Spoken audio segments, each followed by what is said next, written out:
বিশাল মরুভূমিতে থাকত এক কিশোর। তার নাম ছিল আরিফ।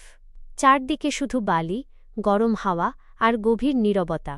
লোকেরা ফিসফিস করে বলত, এই মরুভূমিতে যে একবার বেশি দূরে যায় সে আর কখনো ফিরে আসে না। ভয়ের গল্প শুনে সবাই থেমে যেত, কিন্তু আরিফ থামেনি। তার মনে ছিল এক স্বপ্ন, মরুভূমির ওপারে লুকিয়ে থাকা রহস্য খুঁজে বের করবে সে। একদিন সাহস নিয়ে আরিফ রওনা দিল। সূর্যের তাপে শরীর জ্বলছিল, তৃষ্ণায় গলা শুকিয়ে যাচ্ছিল, প্রতিটি পা ফেলাই যেন হয়ে উঠছিল কঠিন। হঠাৎ বালির মধ্যে সে দেখতে পেল একটা পুরনো মানচিত্র।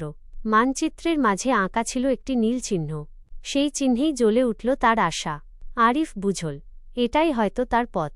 সব ক্লান্তি ভুলে সে আবার এগিয়ে চলল, ভয়কে পেছনে ফেলে আশাকে সামনে নিয়ে। অনেক কষ্টের পর অবশেষে সে পৌঁছাল এক লুকানো মরুদ্যানের কাছে। স্বচ্ছ জল, সবুজ খেজুর গাছ আর শান্ত বাতাস। আরিফের চোখে মুখে ফুটে উঠল হাসি। সে বলল, ভিডিওতে সবাই লাইক সাবস্ক্রাইব করো।